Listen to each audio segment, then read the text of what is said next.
Leisure Larry integrates all the elements that we've worked with up to now. The combination of frailing, slapping and thumping can be quite challenging, especially if we also leave out some of the percussive elements on beats where we expect them. And Leisure Larry adds another technique, combining frailing and slapping with playing single-line melodies.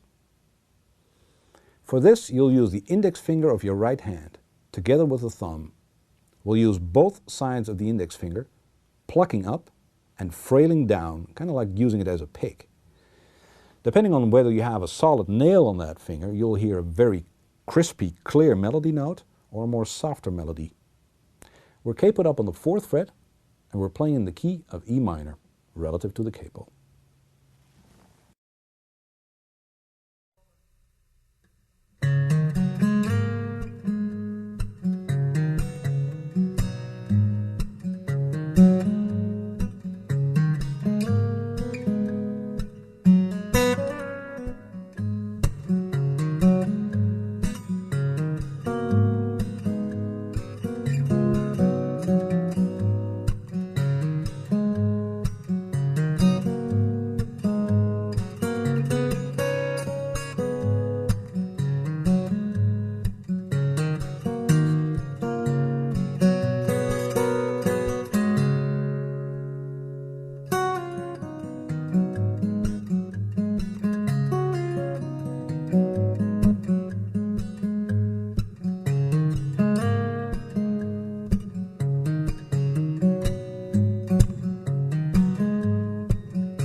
Let's start off with exercise 158. 1, 2, 3, 4, 1, 2.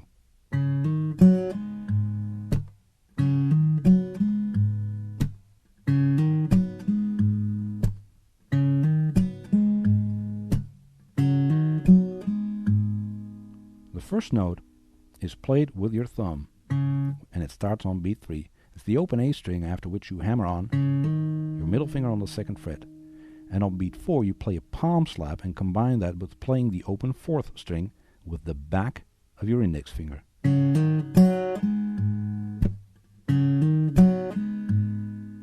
In fact, this makes it a tiny frail movement. You just play one note.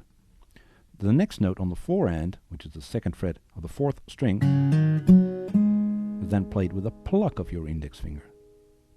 It's almost like using your index finger as a guitar pick. And the palm slap makes this actually quite tricky. The open E string on beat 1 of the next measure is then played with your thumb again. Play your regular palm slap on beat 2 and repeat the whole groove. Play this groove ultra slow at first.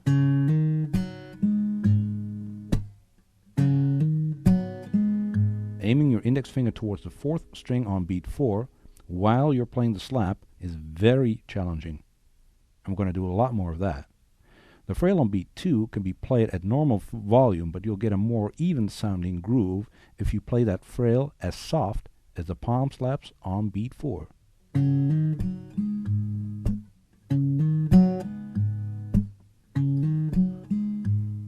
Once you get the groove going and your index finger gets more precise, you'll notice all kinds of rhythmic artifacts. Some of them will enter your playing by coincidence. You could, for instance, play a muffled extra upstroke on the 2 and right after the slap.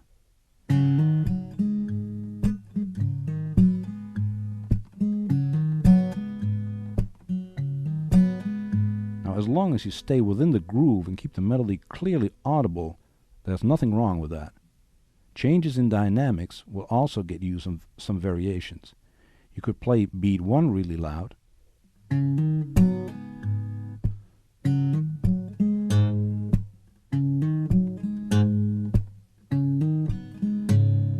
or you could stress the note on the 4 end and in that way play a more syncopated feel.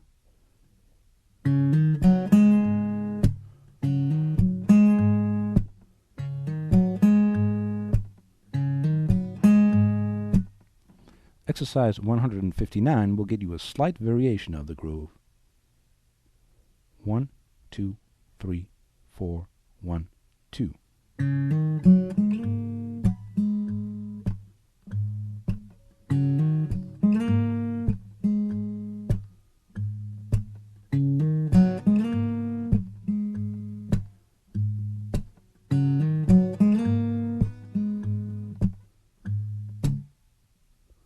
This time you quickly slide the note on the string 4 from the 2nd fret up to the 4th fret. And the note right after that, after the slap on B2, is played with a pluck of your index finger, and you use your left hand index finger to fret the note.